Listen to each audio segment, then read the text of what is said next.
আমি হচ্ছে ডক্টর মৌসুমী। আপনাদের যে প্রার্থী এখানে ধানের শীষে আছে মোহাম্মদ শাহজাহান, ওনার বড় মেয়ে। আমাকে হয়তো সবাই চিনেন না, এই জন্য পরিচয় দিলাম। হ্যাঁ,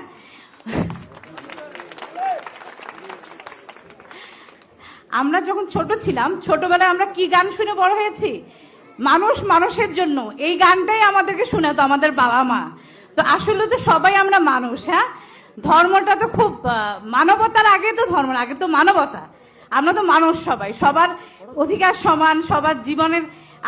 আমরা সবাই এখানে বাংলাদেশি, আমাদের এখানে মুসলিমের যে অধিকার, আপনি সনাতনী ধর্মের যে তারও অধিকার সেম। এবং কি আমরা যদি আসলে মুসলিম ধর্মকে ধারণ করি, সেখানে কখনোই বলে না যে অন্য ধর্মের মানুষের প্রতি আমাদের অত্যাচার করার কোনো অধিকার আছে বা তার অধিকার কোনোভাবে কম।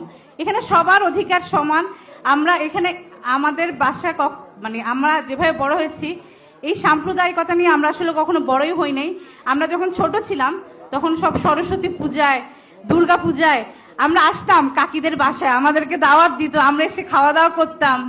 আবার আব্বু সব পূজায়, আব্বু তো ওই যে পূজা মণ্ডপ গুলাতে যেত, তো ওগুলা থেকে আমাদেরকে সন্দেশ পাঠাতো, মুড়ির মধ্যে সন্দেশ বানা বাসায় পাঠাতো, ওগুলো আমরা খেতাম আর কি। তো ওই জিনিসগুলো এখন দিনে দিনে কমে গেছে, কিন্তু ইনশাল্লাহ আমরা আবার চেষ্টা করব ওই আন্তরিকতা, ওই ভালোবাসা যাতে আমাদের মধ্যে আবার তৈরি হয়। আমরা যাতে ওইভাবেই মানুষ, সবাইকে মানুষ ভেবে একসাথে থাকতে পারি, একসাথে জীবন যাপন করতে পারি, তাই না? আর আপনাদের যে কোনো সমস্যা, আমাদের বাসা তো এখান থেকে একদম কাছে, আর আমাদের বাসা 24 ঘন্টা দরজা খোলা থাকে। সেটা 24 ঘন্টাই আসলে খোলা থাকে, সিকিউরিটি বলতে এখানে কিছু নাই। তো আপনারা যে কোনো সমস্যায় সরাসরি, আপনাদের যদি কোনো সমস্যা হয়, সেটা যদি ধর্মের কারণে হয়, ধর্মের কারণ ছাড়া অন্য কোনো কারণেও আপনাদের কোনো সমস্যা হয়, আমাদের বাসার দরজা তো সবসময় খোলা। আপনারা যে কোনো সময় আমাদের বাসায় আসবেন, সেই সমস্যা নিয়ে আমার বাবার কাছে সেটা সমাধান চাইতে, যদি আল্লাহ ওনাকে নির্বাচিত করেন আর কি, আপনারা যদি ওনাকে সেবা করার সুযোগ দিয়ে থাকেন, তারপরে আপনারা ওনার কাছে আসবেন, ওনার কাছে সেই সমস্যার সমাধান পাবেন ইনশাল্লাহ, এটাতে কোনো ভুল নাই। আর যদি ওইভাবেও আপনারা যেতে না চান, এই যে এখানে যারা দিদিরা আছে, পাপড়ি দিদি বা এই যে আমাদের মাসি আছে, পিসি আছে, ওনাদেরকে বলবেন, আমাদের এখানে যারা সরাসরি আমাদের বাসায় যায়, ওনাদেরকে আপনাদের সমস্যা জানান, ওনারা যে আমার আব্বুর কাছে বলবে, ইনশাল্লাহ সেটা সমাধান হবে। এখানে ধর্মের জন্য কাউকে অত্যাচারিত হতে হবে এটা সম্ভবই না। নোয়াখালী অন্তত এটা সম্ভব যাতে না হয়।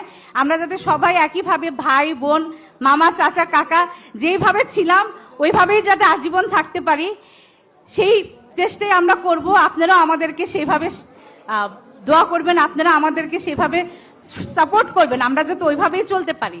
এবং আমরা যেহেতু এইখানে একসাথে বড় হয়েছি, ছোটবেলা থেকে আপনাদের সাথেই আমরা বড় হয়েছি, তা আপনাদের প্রতি আমাদের অধিকার আছে না? অন্তত ভোটটা দিবেন। ভোট দেওয়া তো আপনার নাগরিক অধিকার। আপনার সমস্যা সুবিধা যেটাই আপনি চান, সেটা তো আপনার নাগরিক অধিকার। যদি আপনি অ্যাপ্লাই না করেন, আপনি কোনোভাবেই তো সেটা প্রতিষ্ঠিত করতে পারবেন না।